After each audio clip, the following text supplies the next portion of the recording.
should I go be a fucking ridiculous child and throw a huge fit out there? Is that the advice I should take? Why are you even considering that? Like, what? Because that's her natural reaction, apparently. Yes. But something else I want to throw up about the scene. Ursula calls Casey Kenny. She looks over and says, and just calls her and addresses her as Kenny.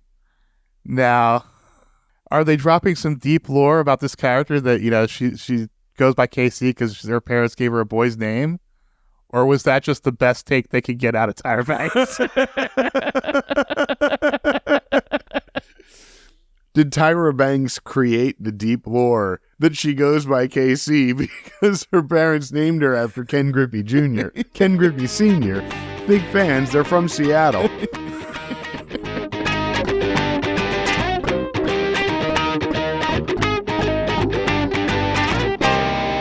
Hey, Upper East Siders and all you scandal-loving listeners out there. You just tuned into the Non-Judging Breakfast Pod, where the coffee is strong, the waffles are fresh, and the gossip is hotter than ever.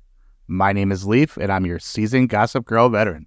And I'm Steve, your newbie, your greenhorn, your, I don't know, Leif. What am I now that we're, 3 seasons in? Steve, your cute little attempt at perestroika is over. We're going back to the old way. Queens, hierarchy, and no Brooklyn wannabes. Well, at least I'm not hanging out with my high school friends. All right. So here's the deal, folks. Leif has been watching Gossip Girl since it first aired, and I'm tuning in for the very first time. And together, we're your dynamic duo, bringing you all the drama, romance, and sometimes questionable fashion choices of this iconic 2007 series. That's right. Grab your cocktails and your magnifying glasses because each week we're dissecting every juicy detail of the show, one episode at a time. We'll connect the dots, uncover those sneaky little Easter eggs, and of course, serve up some piping hot behind-the-scenes tea. Oh, and expect some iconic fandom moments too, because what's a deep dive without a little drama? And since we are all about inclusivity here at the Non-Judging Breakfast Pod, there is always a seat for you at the Non-Judging Breakfast table, so go ahead and grab your mimosa, a cup of coffee, or grab something from Chuck's stash, and let's go ahead and get started. Let's go ahead and get started. And just this past week, it was Fashion Week in Paris. Fantastic. Spotted Leighton Meester and Kelly Rutherford sitting together at the Ellie Saab show. Aww. Leighton has gone from Auburn hair about a month ago at the SAG Awards to a full-on redhead. Oh, no kidding. Yeah. Okay. She's also wearing an awesome floral print midi dress by Ellie Saab. I think I need to check that out, just purely as, a fan of the show and a fan of hers. And also this week, the new Lady Gaga album came out, Mayhem. I have not given that a listen yet, but I'll I mean, it's not Fame, but it's good. My favorite track so far is Zombie Boy. Okay. I was really into her, some of her older stuff. I actually do. I do a part of Bad Romance when I do a Talking Heads Lady Gaga medley when I perform, and it includes Bad Romance. And we get into this episode. We talk about Nate doing comedy and Chase doing comedy. They finally let it out this episode. Yeah. I loved Nate in this episode, finally giving him something worth watching to do. Even though it's not an actual story, but at least he's just being a bro. Yeah. I'm also all caught up on Good Cop, Bad Cop as well. We watched last night. We watched the newest one, and we saw the other one. Yeah, and it's one of those things where the mark of a good actor is when you don't see everything else that actor has done when you're watching them. And I watched Gossip Girl this morning. I watched Good Cop, Bad Cop last night. And there was a moment when Blair was talking to Chuck where I was like, holy shit, that's the same actor from last night. And even when she gets to do the more emotional stuff and the more serious bits, that interaction with her brother and those sorts of scenes, it's not the same. It's Lou. It's not Blair, and it's very much like Stephen Root. That I get lost with Stephen Root. Stephen Root is probably my favorite actor, and it's because he is never, ever the same character twice, and he's been in a ton of shit. So we are here to talk about Season 3, Episode 4, titled Dan de Fleurette. Original air date was October 5th, 2009. Yes, I am unfamiliar with the film it references. It's like one of the most famous French language films ever. Jean de Fleurette. I am unfamiliar with this film. I watched both this and the sequel in French class in high school. The short description is: a greedy landowner and his backward nephew conspire to block the only water source for adjoining property in order to bankrupt the owner and force him to sell. So, water rights. Yeah. But yeah, so I wonder if they'll make an American remake about the water rights crisis that we're heading towards in the Western United States. The second one's a little weird because he falls in love with the girl that was like a kid in the first movie. Ew. Yeah. It's sort of like Les Miserables. But watching the play, they like that in France. Yeah. Yeah, I watching the play Les Miserables and loving it. I loved that musical in high school. I saw it twice, and I could have sung every word of it at a time. Then I read the book, and it's like, wait, she's a kid. And he's like in his 20s, and he's like, man, when that 10-year-old grows up, she's going to be smoking. And then it's finally like, well, she's grown up, and I was right. It's so fucking creepy. Episode was written by John Stevens. Previously wrote episode 203, The Dark Knight, 209, There Might Be Blood, and 214, In the Realm of the Basses. Yeah, that's a solid resume. Yeah, and directed by, once again, the Piz. Notably did the pilot and the backdoor pilot in season 2. Yeah. And so they were going a little interesting, a couple interesting things in this episode. One of them was that the Gossip Girl blasts were not in their normal place. They were just like in the middle of the acts instead of at the end of the acts. Yeah, well, and they really were essential to the action in this, right? They really pushed the plot in some places. Mm-hmm. And they had to. It's been done before, but you're right that it was out of place for the most part, except for, of course, the beginning and end. Mm-hmm. But I understand what you're saying. Why don't you go ahead and read us that Vulture recap? Once, a very beautiful model told us about the time her eyes had been injured by a flash. She had to wear an eye mask and stay in her apartment for days in utter darkness. She was blind. It was hard, she told us, to feel her way around. She was always bumping her long gazelle-like shins into everything and didn't know where anything was and was probably peeing all over herself whenever she went to the bathroom. We don't really know.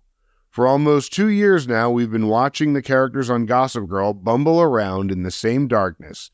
It was only last night's episode that they finally were able to lift their masks and catch a glimpse with their beautiful but crusted eyes of the world and their place in it. Dan, after a brief interlude of loneliness, realized he was put on this earth to squire around the bees. Jenny Humphrey, after attempting to relinquish the throne at Constance Billard, realized that she was destined to rule the school. Serena, after losing herself briefly in a publicity career, realized her true talents lay with just being, like, friends with people. And Blair, in a hysterical reaction to being the biggest dork at NYU, was fast becoming the upper-class version of the Wooderson character in Dazed and Confused at Constance Billard, before being reminded that she was Blair Waldorf and Chuck Bass loved her. Nailed it. Now, if I remember correctly, that supermodel referenced in the beginning was Tyra Banks, right? The supermodel that was injured by a flash and had to stumble around her apartment for days and had to be blind and was blind. Was it Tyra Banks or was it just someone? I'm almost positive it's Tyra Banks. I think that she did a whole thing about it on her show. I'm like that. Yeah, I'm almost positive that was Tyra Banks. Because it just makes so much sense also with her guest appearance on the show. So we get into the episode. Act 1 begins with a Gossip Girl blast. The first day of a new queen's reign. Nervous subjects Twitter and tweet. Will she continue where the last queen left off or strike out on her own? And what of Queen Bee? We hear NYU is not yet under her golden thumb. Is she biding her time or simply doing time? But the real story this morning is a queen of the silver screen just enrolled at NYU. Rumor has it she wants to keep a low profile. Sorry, Your Majesty, not if I can help it. A good setup for the episode. Yeah. In our first couple episodes, we discussed the Gossip Girl as the narrator versus Gossip Girl and her posts. And I feel like a lot of times the intro can be more narration than post. And this felt very clearly a post. Yeah. Jenny is prepping for her first day of school. She contemplates wearing the crown tiara, but instead sets it aside. We're ditching headbands. Yeah. Blair bumps into some people outside her dorm room. She is still struggling to find her place at NYU. Yeah.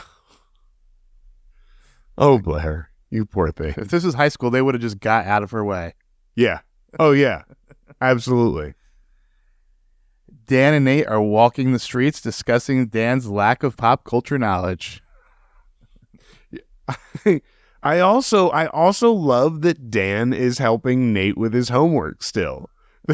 He's reading over his Hawthorne paper. That's so sweet. Yeah. And once again, the show is ignoring geography. Yes. Oh, yeah. They're just kind of meeting partway in the city somewhere. Well, they're definitely in NYU territory. They're definitely, I think, in the village. Yeah. And it's like Nate's just popping by. Yeah, it's like an hour by subway to Columbia. Well, but is Nate taking the subway or does he have a car taking him? Even with a car, it could be wild. There's traffic. Yeah. And where I can see it making a little sense is I'm going to go see my friend who's helping me with my homework. I'm going to go see the guy that I know is probably one of the smartest guys I know. Honestly, I'm kind of surprised Nate's even going to class. Just banging. Yeah. And playing lacrosse. As Nate leaves for Columbia, Dan discovers, after ordering, that he forgot his wallet. A young woman who introduces herself as Kate offers to buy Dan's coffee for him. Hilary Duff. Yep. Hilary Duff on the scene. Yeah, on the scene. When I moved to Seattle, I think it may have even been the first time I really injured my back badly. And I was sitting at home all the time and came across Lizzie McGuire. Now, here I was, 22 years old, 23, and it was accidentally on. I never was into Nickelodeon shows, and then I ended up accidentally watching this show for an episode or two and was cracking up. The dude from Revenge of the Nerds played her dad, and he was hilarious. The show was so well written. It captured that middle school energy, and I was, fresh out of student teaching middle school kids. So it really just captured all of that, and I absolutely loved that show, and it became appointment TV for me for a long time. And after a while, a friend of mine said something that sexualized Hilary Duff. And it horrified me when they said it. And it just repulsed me. And I couldn't watch the show anymore because I was like, she was just this little kid, experiencing middle school. And it was so well done and it was so awesome. And I was just so disappointed that somebody really just grossed me out about that, about the show, the way that they talked about her. Well, as someone who's had a lifelong crush on Hilary Duff, I'm a few years younger than you. Yeah, appropriately aged to have. She's the same age as me. Yes, exactly. And yeah, but I have actually never seen Lizzie McGuire. That's really funny. You honestly, I know the basic concept, but yeah, I've never actually seen it. Yeah, honestly, you should go at least watch the first season or two because it is really clever, really witty. I feel like at this point, looking back, it has a lot of sort of, I don't want to say cliche things, but really they were ahead of their time with a lot of their narration, and it was this cross with the animation and the real world, and it was just really clever. It was a really clever show, and Hilary Duff was hilarious on it. She was amazing. Blair goes to a coffee shop looking for a club that discusses finance, but instead finds nerds discussing He-Man. We also do role play. Why'd you tell her that? A frustrated Blair calls Chuck, who gives some exposition about Georgina visiting her parents in Connecticut. Blair can't figure out NYU people and begins to reminisce about Constance. Blair, if you want to rule over people, then you're going to need to start a business or a club. But people don't give a shit about you here. So pivot. You need to pivot. Jenny and Eric are walking to school. Jenny is happy about the end of hierarchies, but Eric seems less optimistic. As usual, Eric is right because as they arrive at school, Eric and Jenny are greeted by a trio of new minions that are dressed like Jenny clones. A disgusted Jenny tells her new minions to call a mass meeting now. Wash your eyes and then tell everyone to meet me. Yeah, so we meet Carmen, Celeste, and Jane. Okay, named minions. Yeah. Rufus and Serena are role-playing. Serena telling Lily about not going to Brown. Hilarious scene. It's great. I really loved Serena, it. Dear. Yeah. I loved how they both know Lily well enough that when she says she would put her two fingers to her temple, Rufus is immediately like, oh, yeah, I know the look, I've gotten the look. Yes. Playtime is interrupted by a returning Lily. After hugs are exchanged, Lily immediately asks why Serena's at school, and the scene quickly cuts. You say hugs. Rufus, stop trying to make out with her right in front of Serena. He kept going in when she was like, okay. We said hello. It's been a few months. He needs that. Let the kid leave the room. Dan is getting to know his new friend, Kate. Get her number, you fool. Dan doesn't have game. He doesn't. He doesn't. He just lucks into yes. sex. Well, I guess that jawline probably helps. It's whenever he actually does start to exhibit game, he just completely fucks himself. Like when the season 1-2 summer, when he was clearly banging two women at the same time, was clearly fucking it up as well. Yeah. Back in the penthouse, Lily is very disappointed in Serena. Serena promises to get a job to prove herself. Lily doesn't blame Rufus, but she is going to force her daughter to go to Brown. Lily has been spending too much time with Cece, and I think Rufus needs to make some sweet love to her so she can calm down a bit. I get Lily here. Yeah. I get it. I think she's wrong, but I get it. She's wrong in the general sense, and she shouldn't be trying to force it. But in Serena's case, the best thing for her is, go to college and find out who she is. You have unlimited money. Exactly. I agree with Lily's notion. Yeah. You can just go do this thing. Just go live there.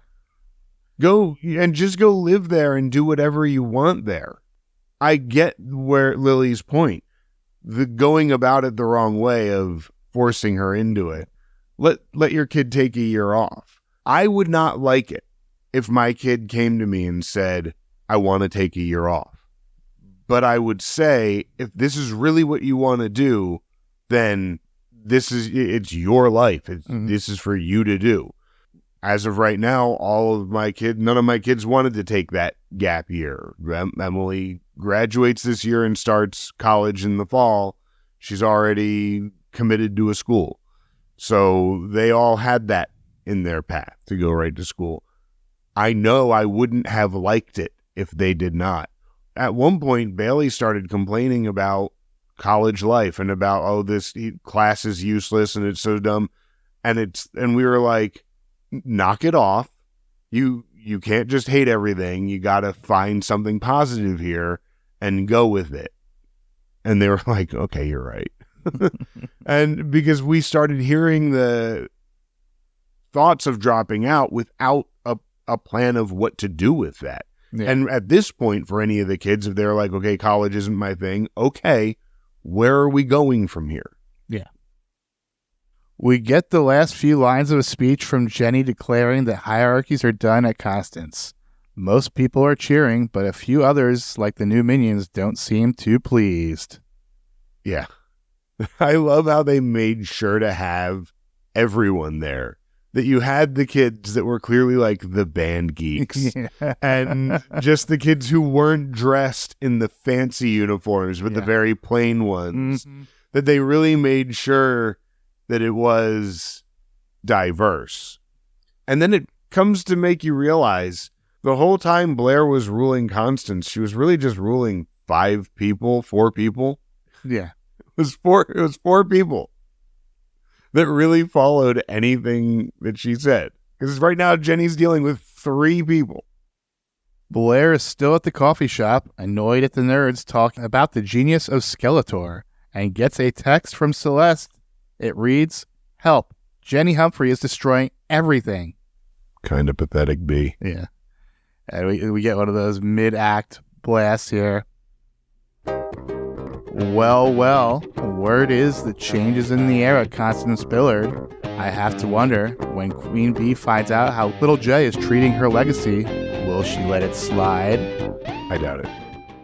Vanessa comes back to her dorm room to find a woman on her phone hanging posters. The woman says she works for V's new roommate and hands her an NDA to sign. Then her new roommate shows up, who is apparently the movie star everyone has been talking about, but also Dan's new friend, Kate? What? The publicist, Casey, played by Deanna Russo, I recognized her immediately. My little sister was super into the Nickelodeon show Hey Dude, and she was on that. And I hated the show, never wanted to watch it. It was a stupid kid-girl show, and however old I was, Steve. And yet she was the one that was like, but there is the pretty one that I don't mind watching. There's always the pretty one. There's always the pretty one, but I hated that show. My sister loved it. Sometimes I wonder if there were things my sister loved because of how much I hated them. Probably. Yeah. We move into Act 2.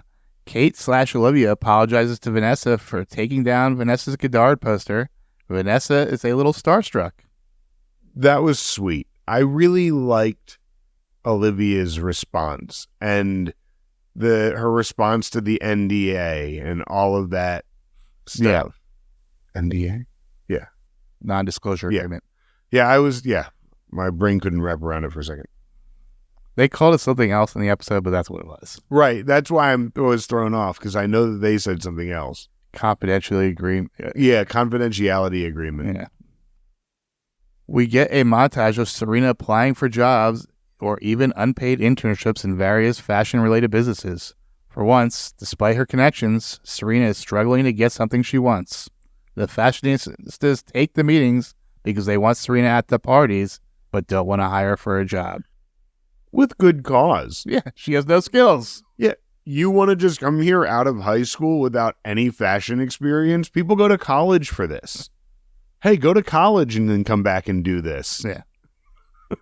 Oh, this is the direction I want. Okay, if you think in fashion, go to college for fashion. Serena.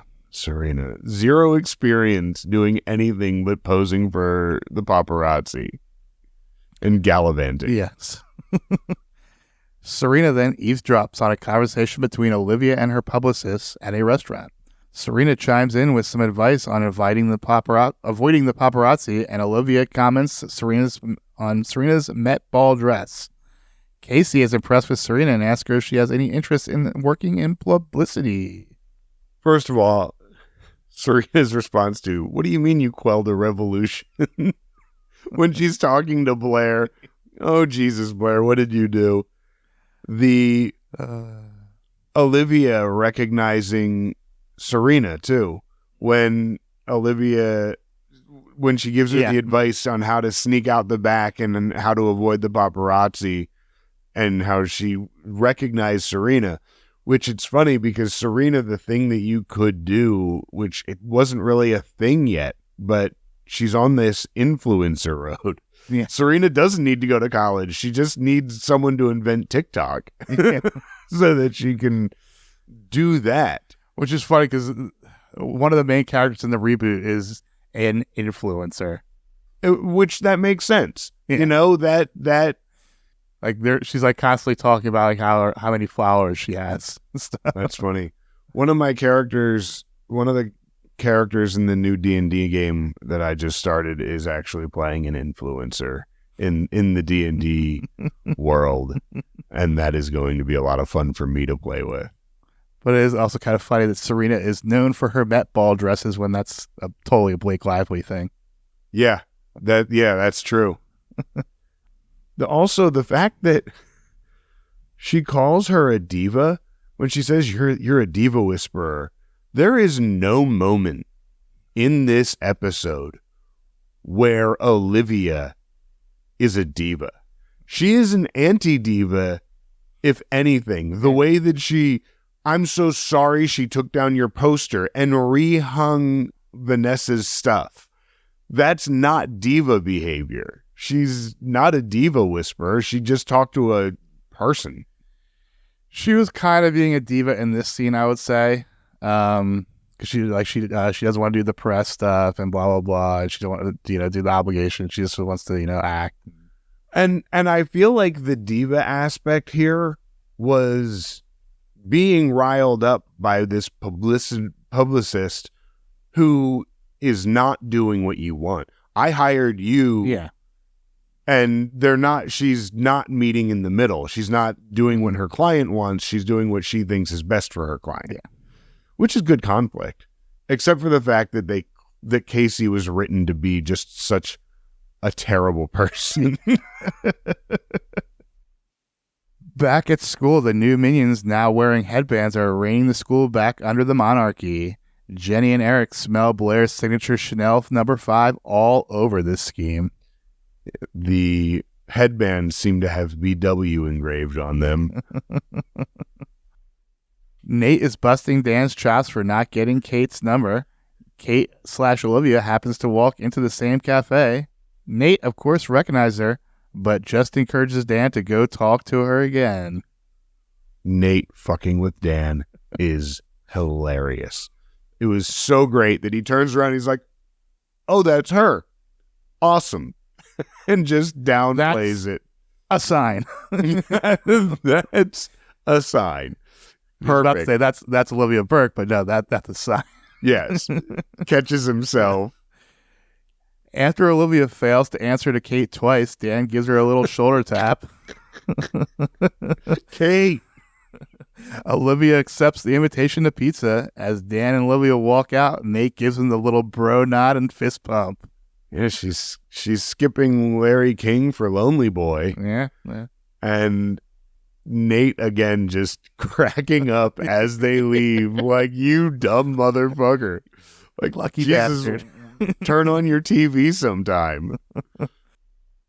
Serena gets introduced to her first assignment in her new job. Looks like S is going to be babysitting a bigger diva than Blair. I can't with Tyra Banks. I never could. I've always found her to just be so self-righteous and obnoxious. And she is always, and while also coming off very vapid at times. And I've never enjoyed watching her in anything ever. And the streak continues. I liked her in her earlier stuff before she became like a reality star. Like in Fresh Prince and Higher Learning. I don't remember her in Fresh Prince. She was Will's friend from Philly that came out to LA. And they had like a little romance thing going. Huh. I just she was like 18. Yeah. And then she was also in Higher Learning. I don't remember. I know I've seen Higher Learning, but I was... Watch it again. It's a great movie. Okay. Yeah, I was really high. Like we were all... You should definitely watch that. It's a amazing movie. Wait, which one? Is that the one I'm thinking about? Higher Learning's the one where... Wait, is that a drama or a comedy? Definitely a drama. Oh, okay. I'm getting it confused with something else. So you got... Higher Education. Yeah. It's got Omar Epps, got Christy Swanson, what's his name? The white guy from Brooklyn. Yes. Rappaport. Yeah. Yes. I have. Yeah. That's a really Lawrence good Fishburne. movie. Yeah. Yes. I have seen that. I was getting it confused with I think it's called Higher Education, where it's like a weed movie in college, where it's like. With Is it the guy from The Critic? Oh, maybe. That's when you're. What's the guy who plays The Critic? John Lovitz. Yeah, isn't he in Higher Education? I think so. I think he might be. Yeah, and like Tia Carrere, maybe. Maybe, yeah. But yeah. But Busta Rhymes is also in Higher Learning. Yes. Yeah. No. I remember that movie now, and yes, it came out around the time as American History X, I believe. Yeah, somewhere around there. Because it had those similar kind of themes to it that like, yeah, man, now that I'm remembering that movie, like it's a good movie. Yeah. But I can't with Tyra Banks. She plays Omar Epps' girlfriend / track star with him. Oh, yeah. Okay. Poor S. No one told her this was going to be a horror movie. That's what we get from Gossip World before we move into Act 3. Serena's bonding with her new client, Ursula. We learn that she has a really important scene in the upcoming movie premiere. Yeah, nothing can go wrong here. So she messaged she's playing Josephine Baker. Do you know who that is at all? Mm-hmm. Okay. Yeah, during World War II, she was a black jazz singer, right? Or is it more opera? No, she was a singer. She was an entertainer. Oh, okay. She did. She did a lot of stuff. She was the first black woman to star in a major motion picture. Yes. She was a burlesque dancer. Yes. And singer. Yes. And she was like basically the biggest entertainer in Europe for a while. Yeah. She had a cheetah that she brought up on stage with her. Nice. And it would jump down into the pit to bother the musicians. Fantastic. Yes. But yeah, just know if you ever read that I died from a big cat mauling me to death, that my last words were pss, pss, pss, pss. And then during World War II, she did work for French counterintelligence. Yes. And that's one of the things that I knew the most, that she was actually active in the war as well, in the war effort. But she keeps talking about the scene where she distracts the guards. Is she just doing like a burlesque dance? Yeah, she's just going to go out there and how's that sing. Gonna, be like some award-winning performance? Yeah. Yeah. No wonder why I got cut. Okay, this part's kind of okay. We a little gratuitous. We could actually find footage of the actual. Actually, probably can't. But Chuck goes to the Waldorf Penthouse to invite Blair to the big premiere. However, he discovered that Blair is hosting a high school sleepover. She's wearing a skirt that is very much the cut of something she would wear to Constance. Mm-hmm. Though it's a grown-up version of it, and it's not wearing the colors, even the top, the entire outfit is schoolgirl-esque. Yeah, it's high school. Yes. A clueless Dan is flirting with Olivia, who says she likes Dan, but that it wouldn't work out between them. Once again, Dan says like the worst possible thing. Yeah. But you're so down to earth, you know. Yeah, you're so down to earth, and you don't have all the attention on you all the time like my exes did. And when there's an alarming number of people who turn and stop to look at you on the street. I mean, you're just so beautiful. Yes. Bye. Oh boy, Dan. You will understand. Which that line, like, I don't understand. You will is also a little bit arrogant on your part, Olivia, because you don't know that you're rooming with his best friend, and this guy clearly does not give a shit about anything you've been in. So if it weren't for circumstance, he would have just gone on with his life not knowing who you were for a little while. Outside the school, Chuck finds Jenny and recruits her to help him snap Blair back to the present. Love that Chuck just can't with pathetic Blair. It's so... The guy that would hang out at the high school after high school was over. And because I remember being like a sophomore or junior, and friends of mine would graduate, and then they'd come back to visit, and it'd be like, oh, it's great to see you. And then you don't see them again until Christmas. But then there's that one guy who it's just kind of like every week, and then like every now and then it'll be like every day. And it's like, why are you still here? Serena is helping a frazzled Ursula get ready for the premiere. When Ursula leaves the room, Casey informs Serena that Ursula's big scene got cut. Casey tells Serena that they can't tell Ursula. And Serena, you know how shitty you're being already. You already know that that's not good. Dan thinks he was dumped, so he calls his fallback girl, Vanessa. It looks like they are going to the premiere as well. Did someone say party of the week? Yes, and I picked up on that as well, where, oh, this premiere is the party. I actually really noticed it the second run through. At this point, I realized, okay, this is the party of the week, the premiere. The second time through, the seeds were so much more obvious. At the red carpet, the stars are arriving. Dan is looking for Vanessa and misses the arrival of Olivia being greeted by her adoring fans. It was cute.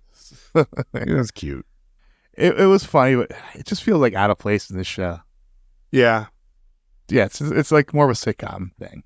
I feel like this show realized that it could only take what it was doing last season so far, and now they're kind of trying to find a new voice almost. So it feels like they're kind of throwing things out there to just sort of shake it up. The Gossip Girl interludes being out of place, and scenes like this that are a little bit more sitcom-y. I'm wondering if that's an intent. They're trying to find something. At the Waldorf penthouse, Blair is sitting back and taking in some adulation of her own. Dorota pleads for Blair to stop the nonsense, but it falls on deaf ears. So pathetic, even Dorota is like, I can't with this. I'm watering down these martinis. And these children don't even realize it. What is happening here? Jenny, in all her gothic Barbie glory, arrives at the premiere on the arm of Chuck Bass. This fact is almost immediately relayed to Blair via Gossip Girl Blast. And Blair is just so much more pathetic here. When she's, who wants to hear about how I got Chuck Bass to tell me he loves me? And then when they timing. And then they all gather around and get this bomb from Gossip Girl that Chuck Bass is at the premiere with Jenny. And nothing new, but Chuck Bass is being very gross in this scene. Oh, yeah, absolutely. Spotted on the red carpet, Jenny Humphrey on the arm of the Red Baron, Chuck Bass. Guest Queen Bee isn't starring in this melodrama. It's got a sting. Yep. It seems Rufus convinced Lily to come to Serena's event on the premise that it was the date. However, when Lily discovers the ruse, she immediately shits all over Serena's job. Lily gives the advice to be a good friend over obeying her boss's orders, though. Good advice. I think that would have been the right thing to do. It's definitely the moral thing to do. It's the moral thing to do. But is that what Lily really believes, or is she intentionally sabotaging Serena's job? Yeah, because Lily would have been the publicist. Yeah, you would think Lily would say, follow your boss's orders. Yeah. But yeah. Well, and Lily isn't taking this job seriously. Yeah. So it's not even so much as... And it turns out she was right. She was, but it wasn't so much doing it to sabotage the job. It's take the friendship seriously, because that's the thing you're going to get out of this. The job isn't going to be serious. Dan and Olivia bump into each other, and Dan still hasn't figured out the big secret. After figuring out they both mutually know Vanessa, Dan finally has the light bulb moment when the flash of a camera shines in his face. Perfect. It was the way he... Wait, what's going on? What are you doing? Oh, you could have just told me you didn't want to be here. You could have just told me you didn't want to come with me. Wait, I'm looking for Vanessa. You mean Vanessa Abrams? What? Like, how do you know this? And then him finally getting it. You're Fleur. And then we move into Act 5. As everyone is watching the movie, Ursula sees that her scene was cut, and she storms out of the theater. Casey and Serena follow her. Yeah. And then that leads to the next scene. It turns out that Lily was right. Casey was just using Serena. Casey is hoping Ursula will be humiliated by the press because it will be good publicity. Mm-hmm. And Casey is just, she's shitty this whole... Yeah. Everything about her is shitty. Going in and rearranging somebody's room is shitty. Yeah, she's very two-dimensional character. Very two-dimensional character. Blair arrives at the premiere after party and goes after Jenny. However, Chuck quickly steps in and takes the blame. Chuck gives a big speech to Blair about why she can't give up because that would make him look bad. It's funny how, once again, this sick and twisted relationship comes out sweet. In the way he's like, you're telling me that I'm easier to win over than all of these fucking idiots at NYU? Like, that's shitty. And remember, next time you forget you're Blair Waldorf, remember I'm Chuck Bass and I love you. Again, they're twisted, but it's oddly sweet. Despite him, again, like you said, making it about him. I didn't like it. Dan is waiting in the empty theater for Olivia. Olivia apologizes for not telling Dan sooner. She was just enjoying a normal relationship. It looks like it was not meant to be after all. Dan, why are you still there? Why are you still just sitting in the theater there? He knows that she was going to apologize. Okay. Because Dan is the king of NYU. No, you know what? Hold on. I take it back. Dan is the guy that would sit there until the very fucking end of the credits. Oh, yeah, definitely. Dan is the guy that's sitting there like, oh, I didn't realize that John was a compositor now. Like, and also judging everyone from leaving early. Yes, and these people put in hard work. We should at least stay to see their names. Yes. So yeah, I take it back. It makes total sense for Dan to be the last guy in the theater. Blair gets stopped by a photographer that specifically wants to take Blair Waldorf's photo. Definitely not a setup. In a quiet room, Ursula is crying over losing the scene that could have made her career. Casey advises for Ursula to go out and throw a fit for the press. When pressed, Serena gives the opposite advice. Serena gets fired.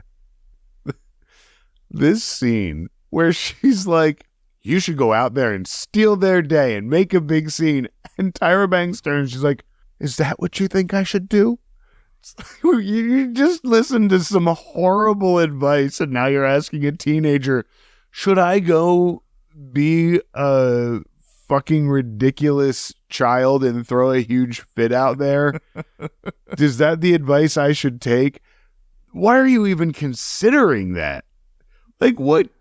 Because that's her natural reaction, apparently. Yes. But something else I want to throw up about the scene. Ursula calls Casey Kenny. She looks over and says, and just calls her and addresses her as Kenny. Now, are they dropping some deep lore about this character that, she goes by Casey because her parents gave her a boy's name? Or was that just the best take they could get out of Tyra Banks? Did Tyra Banks create the deep lore that she goes by KC because her parents named her after Ken Griffey Jr., Ken Griffey Sr.? Big fans. They're from Seattle.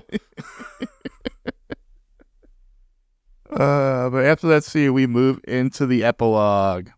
Lily comes into Serena's room to find her packing a suitcase. Serena's leaving Lily's house, but not going to Brown. Now that she has failed to sway Serena as well, Lily shifts the blame onto Rufus. Oh, yeah, Lily. It's Rufus's fault, Lily.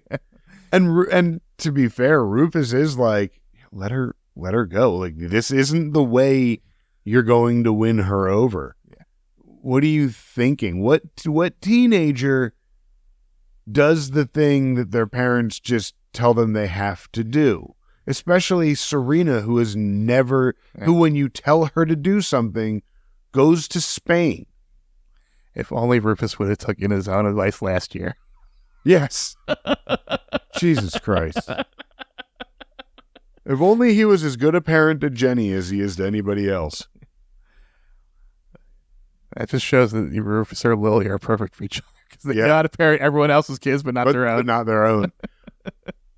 And there, you got to also wonder if how much of it is Rufus now looking back and learning from what he did, and maybe even regretting some of it. Well, he should regret it because Jenny is. That's gonna escalate. Vanessa and Olivia do some roommate bonding. Vanessa remembers her time with Scott and pushes Olivia to go after Dan. Yeah, Vanessa coming through as a wingman in this. Good job, Vanessa. Huh? Yeah. Don't know why she's so obsessed with Scott, though. Yeah. He's shitty. And boring. And yeah, hardly real. Blair lets Serena know that she can stay at her house before arriving back at her dorm. It looks like Blair finally tracked down some NYU minions. Looks like she also received a schoolgirl uniform from Chuck for their next roleplay scenario. Fans, is this the story you want?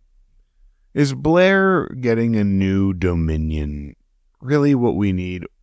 I really just want to see Blair pivot and find a new way to fit in without this fucking hierarchy shit. I want her to learn that this isn't how life works outside of your super rich prep school.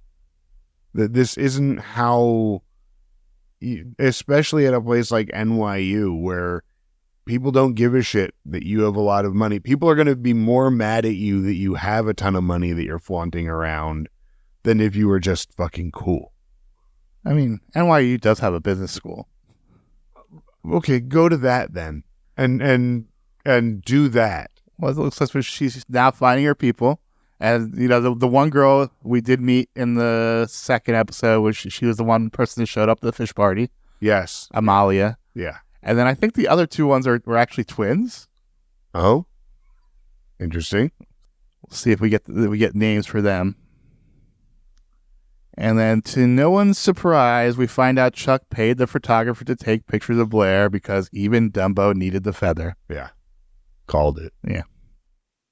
Ursula is saying goodbye to Serena before returning to L.A., but Ursula also lets Serena know that she got Serena her job back.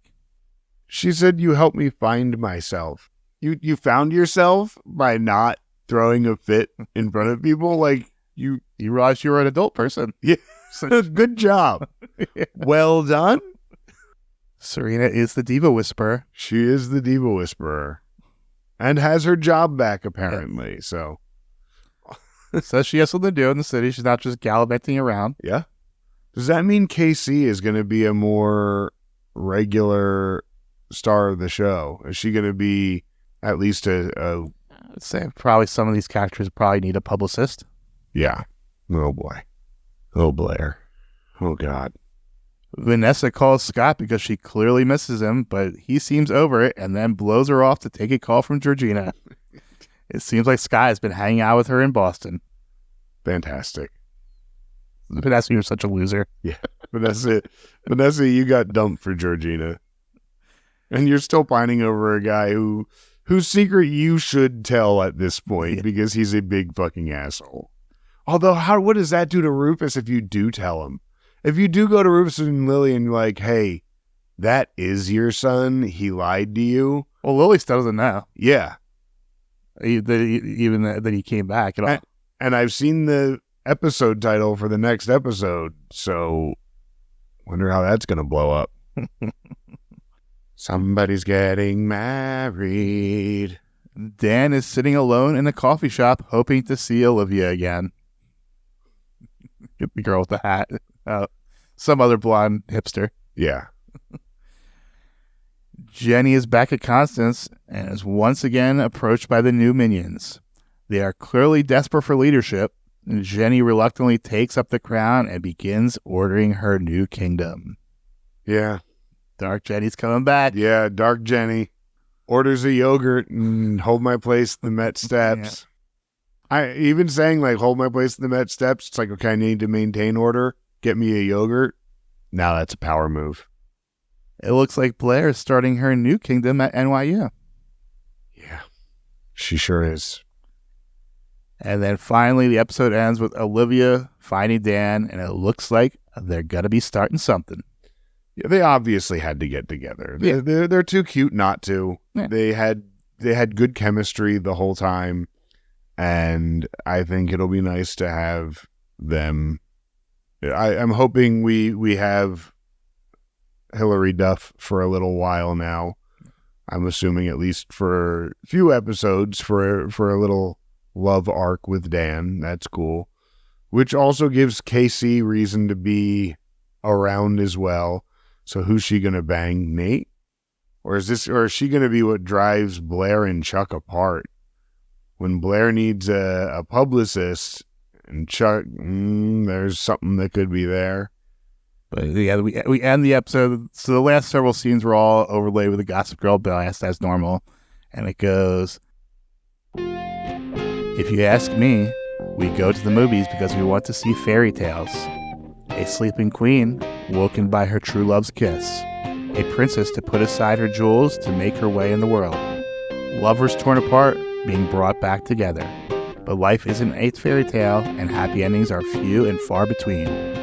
In life, the young queen becomes a tyrant and takes her subjects to war. So that's why we need movies, and that sometimes even fairy tales can come true. XO, XO, Gossip Girl. Yeah, it ends on another sort of uplifting, upbeat, which also typically means there's going to be some shit on the horizon. So the previous cliffhangers from last episode were Scott and Georgina, which we got at least a little bit of movement on that one.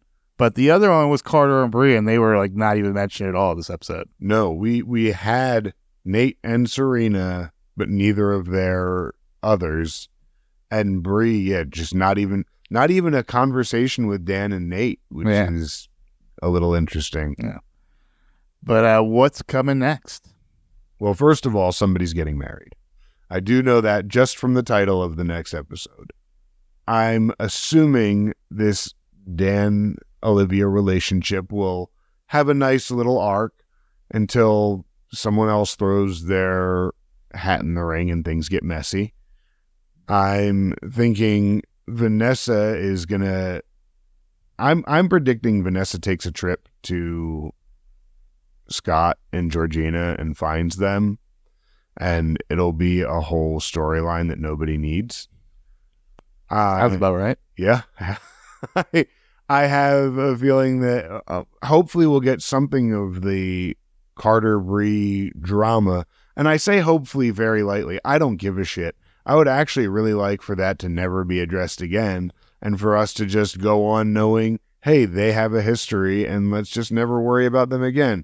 It'd be kind of funny if they really did just ignore that whole thing and never came back to it, and we never see Carter or Bree again. Sebastian Stan got fired. Yeah, I know he does eventually. So is this, was it here or was it later?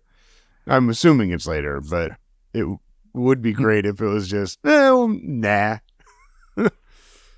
And because that's stupid, because having drama between two side characters is stupid. Yeah. I can't think of, there's going to be drama with Scott, with Lily finding out about Scott sometime, I'm assuming right before or after the wedding. So there's going to be that conversation. Chuck and Blair are still going strong, stronger than I anticipated. And I almost thought Chuck was going to dump Blair for not being cool during that, which maybe that's why I liked it. When you said you didn't, I thought it was creepy. I didn't like it. I would hate it if someone said that to my daughter. I thought it made sense for Blair and Chuck because of how their dynamic is. It makes sense. Creepy. I still don't like it. But I actually didn't know where he was going with that at first. And I think the part of why I liked it is because he ended up being like, just remember that I love you and you're with me. So it was like, okay, they're staying together. So he still loves her. I almost thought he was going to break up with her right then and there. And then, so they're still going strong. And I feel like that is not being threatened. I'm constantly waiting for that to be threatened. And it keeps not really being threatened. Could they be the new Monica and Chandler? They could be. They could be. And they're just together for the whole series. She hasn't banged Dan yet. And I just know at some point she's got to bang Dan. Well, I mean, doesn't everyone?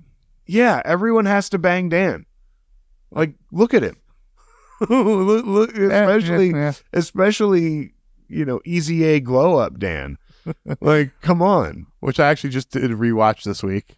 It's such a good movie. Oh, yeah, it's fun. What about Jenny? Yeah, Jenny is going to take it too far. I feel like Jenny is going to crescendo and then crash and burn. I do know that at some point, I believe this season, that she makes her exit. It's either this season or next season. And I'm just assuming that she takes this too far until she just crashes and burns. Does Eric get drawn into it? Eric is the voice of reason. Eric, I would sooner see her turning her back on Eric to gain her own power. She's done it before. I could see it getting to her head, and if Eric doesn't agree with her, I could see her turning on him. And I could see Eric being the one to bring her down out of love and out of just Eric being the voice of reason at all times. Eric being the one and only fucking grown-up on this show. Eleanor sometimes. Any other predictions? I don't think so. Oh, Serena still having a job is interesting. Serena, if she's still with Carter, I could see Serena publicizing someone new who makes things awkward. So Serena being a publicist is going to play into some drama at some point, I'm sure. All right, well, let's go ahead and get into some segments. This week in fandom, we hopped into the Wayback Machine to travel to the Television Without Pity forums from 2009. Hello there, Peabody here. And this is the Wayback Machine for traveling through time. And this is my boy, Sherman. Speak, Sherman. Hello. Good boy. Overall, kind of a meh episode. Good comedy. The Blair, Chuck, and Jenny plot was good, but overall it was not that great. Too much stunt casting and too many guest stars in general. Yeah, it was just hardly any cast. Every scene, I feel, almost every scene had a guest star in it except for Jenny. It was anything that didn't have Jenny or the Lily Rufus stuff, but anything that had any of the others. And yeah, so this is a common problem with teen shows. Once they get out of high school, the stories become too disconnected. Yeah, Saved by the Bell, the college years, absolutely could not keep up with Saved by the Bell. They probably started the show with the main characters. They should have started the show with the characters as sophomores to get another year of high school stories. Makes sense. I'm assuming that are the books all high school? Because you could do that in books. Yeah, I think it is. Except, I believe so. And then they spin off to Jenny going to boarding school. Most people dislike Blair being so pathetic. Because it was really pathetic. It really was. It was a rock bottom for Blair. I honestly found this to be more cringy. It was more cringe than her banging two dudes that were best friends in back to back. There's some anticipation for a potential Jenny and Eric feud. I can see it. There were a bunch of people making fun of Serena's idea of work attire, and this was their words, not mine. Is just putting a jacket over a slutty dress. Interview clothes. Surprised she didn't have like a tie with just around her neck. Yes. But yeah, Serena does that all the time. Yeah. I'm going to wear these pajamas with a coat. Most fans thought Chuck and Blair were adorable, but a few saw the same cracks I did. Yeah. Jenny's minions look like, quote, rejects from a Disney Channel TV show. They probably Nickelodeon, because I'm starting to see a lot of a commonality in this episode. All these Nickelodeon stars this week. And the fans are still convinced that Ed is the best actor on the show for some reason. Really? Wait. Really? He's not the best actor in any scene he's ever been in.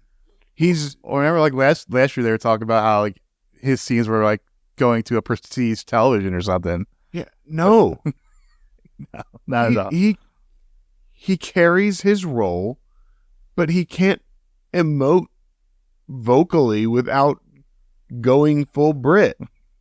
Yeah, and then finally, Lily and Rufus can't be good parents at the same time. They keep flip flopping. Yes.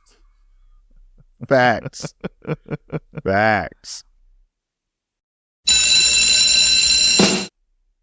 That is it for this week in fandom. So let's get into some episode grades. You went first last time, so I will go first.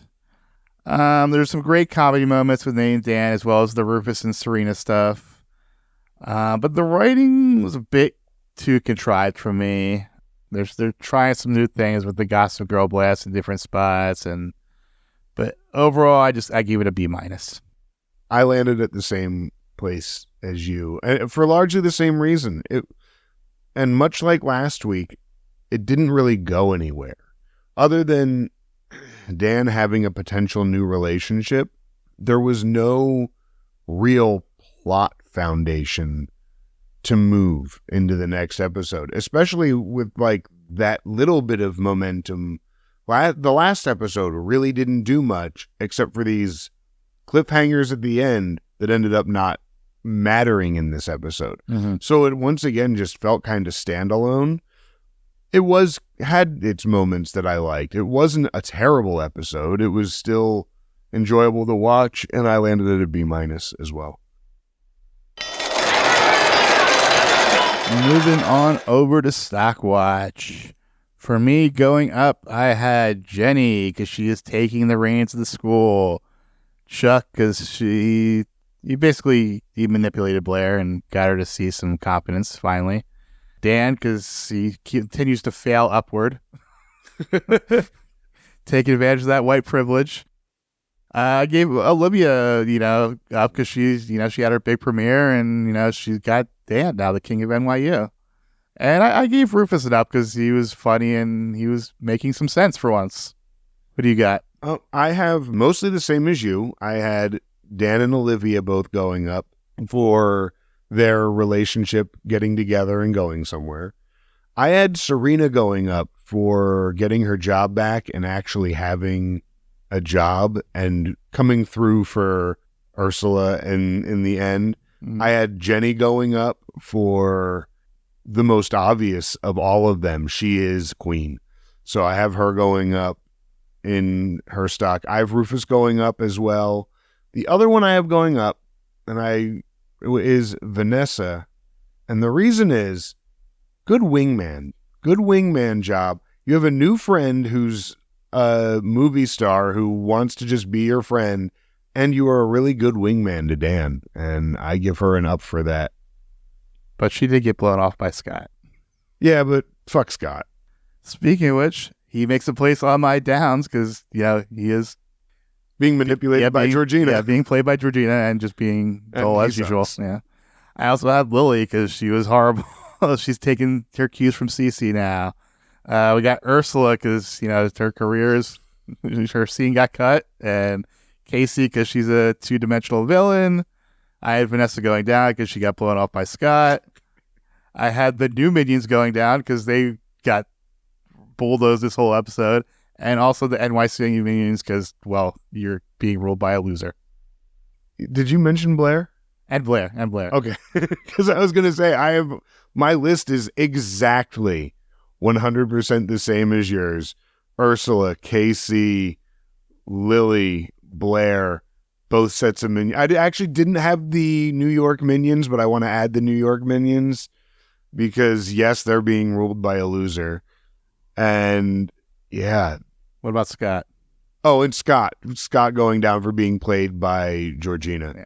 Which I originally didn't put Scott, but having mentioned it, he's completely getting played by Georgina. He absolutely is getting his stock down. Also, just Scott sucks. Like, can we? Oh, God, I wish he would have just told Rufus the truth, and left, and been done. It would have been even better if he's like, "Oh, you're my son. Great." Oh.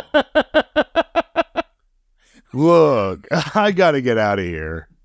Looks at his watch, pats his shoulder. See ya, bud.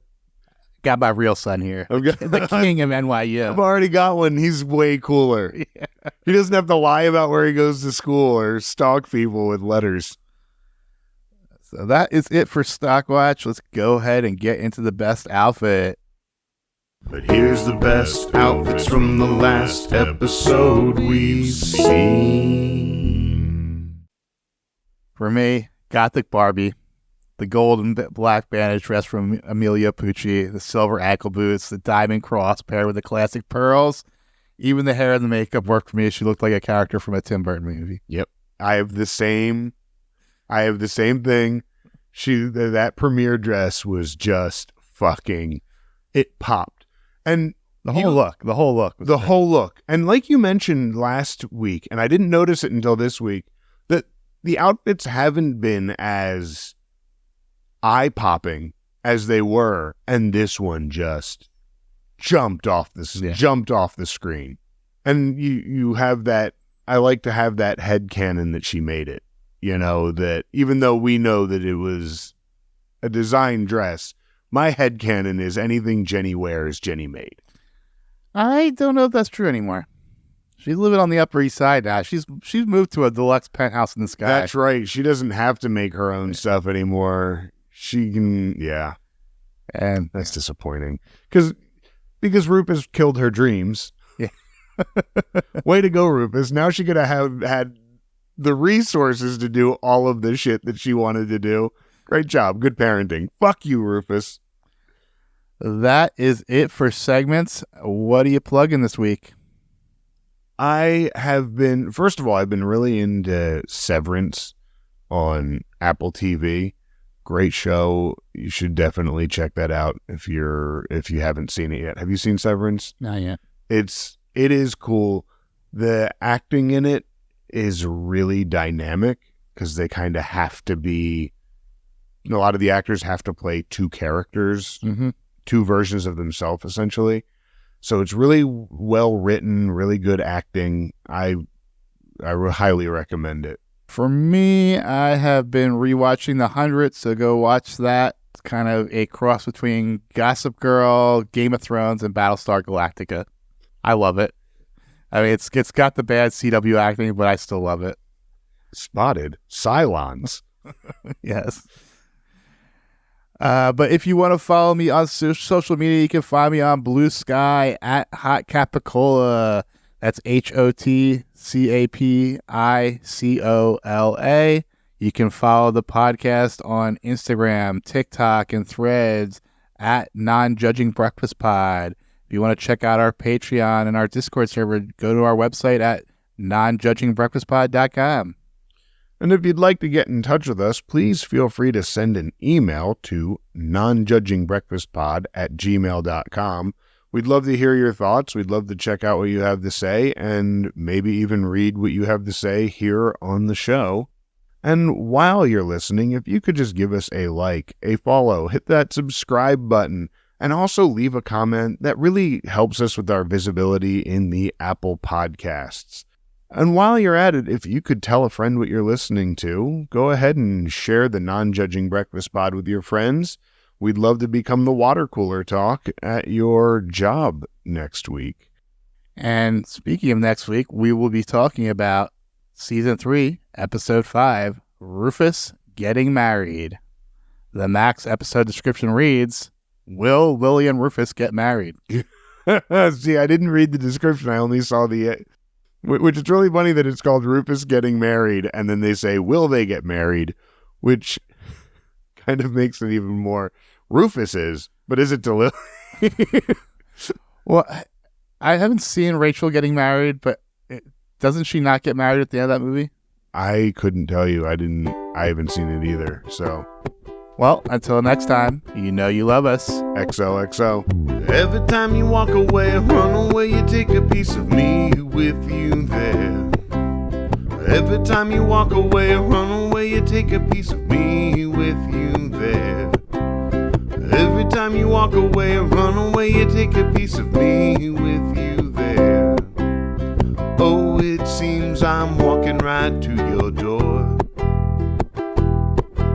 My heart's still resting, looking for something more. Are you ever gonna see everything you mean to me? I'm trying really hard to believe. Every time you walk away or run away, you take a piece of me with you there. Every time you walk away or run away, you take a piece of me with you there. Every time you walk away or run away, you take a piece of me with you there.